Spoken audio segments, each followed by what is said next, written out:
Separate గా పోతాం. ఆడోళ్ళు వరకే జీవాలు కట్టుకొస్తారు. ఈ రోజు అంటే మీటింగ్ కదా, వాళ్ళు అమ్మేదానికి అమ్మేదే లేదు.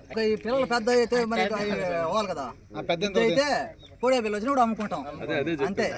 అన్ని అమ్ముకుంటే మాకు బది తీరేటం అమ్ముకోం కదా, మా పిల్లలు రావాలా ఎగపడాలా అప్పుడు అమ్ముకోవాలా అంతే.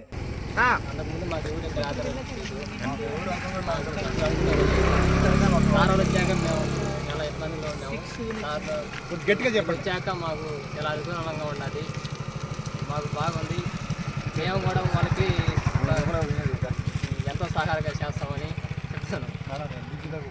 కోళ్ళు మాకు మెయిన్ సార్, మాకు రోడ్డు కాలువ లేదు, కాలువ ఉంది, దాంట్లో రావాలంటే చాలా ఇబ్బందిగా ఉన్నాయి. మేము సారాలు వచ్చాక మాకు ఆ తుమ్ములు పోసాక మాకు బళ్ళు రావడం కానీ పిల్లకాయలు రావడం కానీ బాగుంది మాకు.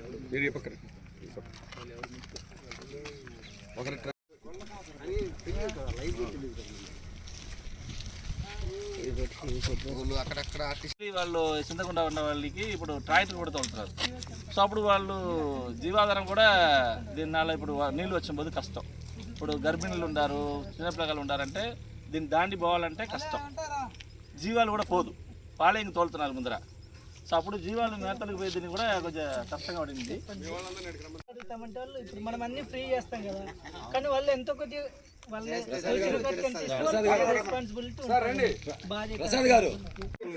వాళ్ళని వెలుగు డిపార్ట్మెంట్ కలిసి చేసి ఇచ్చి రియాక్ట్ పంచాయత్ సెక్రటరీ మన దీనికి హ్యాపీ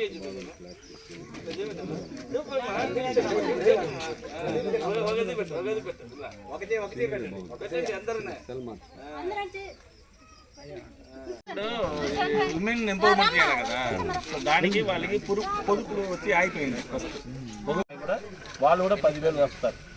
అప్పుడు వేసుம்போదు దానికి సేవింగ్స్ ఉండాలా, ఒక బిజినెస్ పని చేయాలి కదా. సో ఆ పని చేసి వాళ్ళ గ్రూప్లో ఉండి ఇప్పుడు వాళ్ళకి ఇల్లు ఉన్నాయి కదా సార్, ఇల్లులు ఉన్నాయి. ఇప్పుడు ఏం చేస్తున్నాం, ఇల్లు బాగుందా, డెమాలిష్ చేయాలి. మొత్తం గుడిసెలు వాటికి 20 కట్టలు అన్ని అవి ఇంకా ఉగాది లోపల కంప్లీట్ చేయాలి.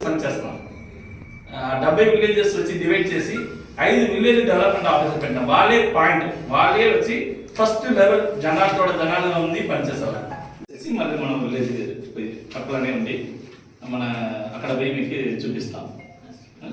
సేవా సంస్థ ముఖ్యంగా దేనికోసం ఆల్రెడీ సార్ చెప్పుకుంటారు, holistic rural development. Holistic rural development అంటే మన గ్రామంలో ఎవరెవరు ఉంటారు, ఎస్హెచ్ పొదుపులో ఉండే వాళ్ళు ఉంటారు, వ్యవసాయం చేసే వాళ్ళు ఉంటారు, పాడి పశువులు ఉండే వాళ్ళు ఉంటారు, అలానే స్కూల్ ఉంటుంది, అంగన్వాడీ ఉంటుంది, వాళ్ళ గ్రామంలో కొన్ని అవసరాలు ఉండి ఉంటాయి. అలానే కాకుండా పర్యావరణంగా కొంచెం డెవలప్ చేయడానికి ఏమేమి స్కోప్ ఉందంటే, ఒక విలేజ్ వచ్చి ఒక మోడల్ విలేజ్ కావాలండి, లేదంటే ఒక మంచి గ్రామంగా తీర్చిదిద్దాలంటే ఏమేమి కార్యక్రమాలు అనేది చేయాలనేది మా యొక్క ట్రస్ట్ యొక్క ముఖ్య ఉద్దేశం. దానికి వచ్చిన ఫోకస్ హోలిస్టిక్ రూరల్ డెవలప్మెంట్ చేయాలంటే మేము ఏం చేస్తున్నామంటే ఈ యాక్టివిటీస్ అన్నీ చేస్తేనే ఒక గ్రామం వచ్చి బాగా అభివృద్ధి చెందుతుంది అనే ఉద్దేశంతోనే ముఖ్యంగా ఉమెన్ ఎంపవర్మెంట్ చేస్తాము. తర్వాత వ్యవసాయం మరియు పాడి పశువుల మీద వచ్చి ఫోకస్ చేస్తాము. ఎన్విరాన్మెంట్ పర్యావరణం అంటే చెట్లు నాటేది అలాంటి కార్యక్రమాలు చేస్తూ ఉంటాము.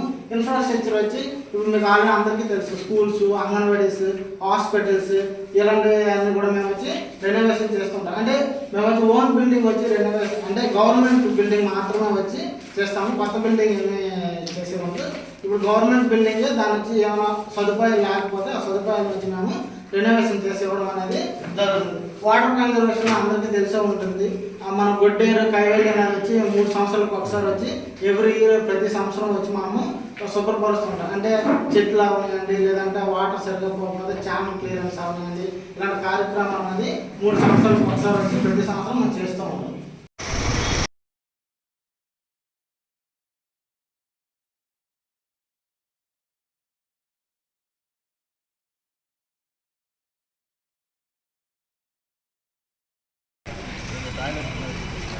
ఫుల్గా మోడల్గా రావాలని చెప్పి కార్యక్రమం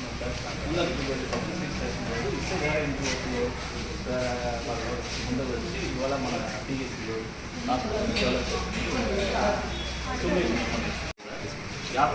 జీకేపల్లి, బంగారుపేట, మళ్ళీ మన కమ్యూనిటీ హాస్పిటల్ కూడా చేస్తాం, సిహెచ్ కూడా. సో ఇక్కడ ఏం చేస్తామంటే మనం వచ్చి ఫస్ట్ ఈ ర్యాక్ షెడ్యూల్ లేవు మనకి తెలిసింది. సో ఈ ర్యాక్లు కూడా మనం వచ్చి 3-4 సంవత్సరాల ముందర చేసినాయి.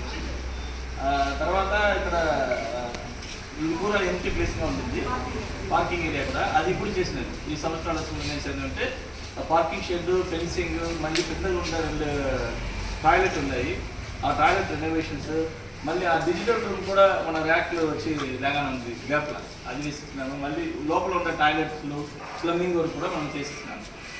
దేని ఫెసిలిటీలో చేసిస్తామంటే ఇక్కడ వచ్చి నెలకి 9th అంటే పిఎంఎస్ఎంఏ ప్రోగ్రామ్ వస్తుంది దీనికి. సో అప్పుడు వాళ్ళకి కూర్చొని కూడా ఎదురులేగానే ఖాళీగా మాదిగా ఉండేది. సో వాళ్ళ ఫెసిలిటీస్ మనం చేసిస్తున్నాము. రోజు మరిన్ని కూడా వాడికి డాక్టర్ చెప్తారు వస్తున్నారని. సో 120 ఇప్పుడు సీజన్, ఇప్పుడు రెయిన్ సీజన్స్ వల్ల వస్తే ఎక్కువ మరిన్ని ఎక్కువ వస్తున్నారు. సో వాళ్ళకి ఫెసిలిటీస్ చేయించే పోదు మన ప్రైవేట్ హాస్పిటల్ ఎన్ని ఫెసిలిటీస్ ఉందో అది వచ్చి మన గవర్నమెంట్ హాస్పిటల్ మనం చేయాలి అంటే పేదవాళ్ళు ఎక్కువ ఇక్కడ వచ్చి. Thank you for everything and being your help and all support. Actually, మేము చాలా వరకు పొందామని చెప్పొచ్చు. అండ్ ఇప్పుడు ఇంతకుముందు అయితే మాకు ఎవ్రీ మంత్ గవర్నమెంట్ తరఫు నుంచి చెకప్ ప్రోగ్రామ్ అండి. ఎవ్రీ మంత్ 9th గర్భిణీ స్త్రీలకు మేము ఇక్కడే చెకప్ చేస్తాం, హెల్త్ చెకప్స్ అయితే జరుగుతూ ఉంటాయి. ఇక్కడ అలాంటప్పుడు పేషెంట్స్ క్రౌడ్ వచ్చి అరౌండ్ 100 దాకా వెళ్తున్నారు. అంటే గర్భిణీ వాళ్ళే ఎక్కువ మంది వస్తారు ఆ రోజు. అలాంటప్పుడు పేషెంట్ వెయిటింగ్ ఏరియా లేకుండా ఈ షెడ్స్ అంతా లేకుండా ఉంది. ఇప్పుడు టీఎస్ వాళ్ళు మాకు ఎంతో హెల్ప్ చేసి వాళ్ళు వెయిటింగ్ కష్టం అవుతుందనేసి ఈ షెడ్ వేసి ఇవ్వడం వల్ల మాకు చాలా వరకు హెల్ప్ అయింది. అంటే పేషెంట్ వెయిట్ చేయడానికి కానీ వాళ్ళకి కేర్ కానీ మేము చాలా వరకు ప్రొవైడ్ చేయగలిగాము. తర్వాత ఇప్పుడు రీసెంట్గా పార్కింగ్ ఏరియా కూడా హెల్ప్ చేశారు. పార్కింగ్ ఏరియా కూడా షెడ్ వేసి ఇచ్చారు.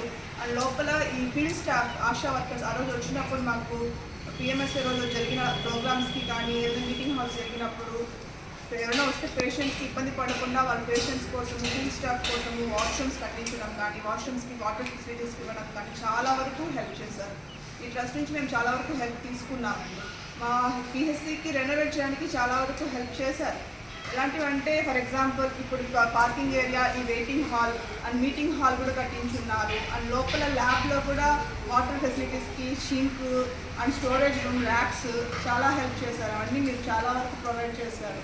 ఇది సరిపోలేదన్నట్టు మా ఆశా వర్కర్స్కి కానీ ఎంఎల్హెచ్పీస్ కానీ బీపీ ఆపరేటర్స్, వెయింగ్ మిషన్స్ ఇవన్నీ కూడా మీరు చాలా డొనేట్ చేసి గవర్నమెంట్తో పాటు వీళ్ళు కూడా డొనేట్ చేశారు. యాక్చువల్లీ అవి కూడా మాకు చాలా హెల్ప్ అయింది. ఫీల్డ్ స్టాఫ్కి వెళ్ళినప్పుడు ఇండివిజువల్గా పర్సన్ ఒక హోమ్కి వేరే వాళ్ళ అంటే ఎటువంటి నీళ్ళు ఉన్నా కూడా వెంటనే వాళ్ళ ఇంటికి వెళ్ళి మేము మా సర్వీస్ మేము ఇవ్వగలిగాం. బీపీ ఆపరేటర్స్ మా దగ్గరే ఉంటుంది, మేమే తీసుకెళ్ళి చూపించవచ్చు. వెయింగ్ ఆపరేటర్స్ కానీ చాలా అసలు మేము వీళ్ళు ఇచ్చినందువల్ల చాలా వరకు అది మేము ఫీల్డ్కి తీసుకెళ్ళి ఇండివిజువల్గా ఉన్న పీపుల్కి చాలా వరకు హెల్ప్ చేయగలిగాం. చాలా వరకు అంగన్వాడీస్ కానీ ఆశా వర్కర్స్ కానీ మాకు ఎంత హెల్ప్ అంటే మా ఫీల్డ్ స్టాఫ్ వాళ్ళకి చాలా హెల్ప్ చేస్తారు. Thank you for everything sir.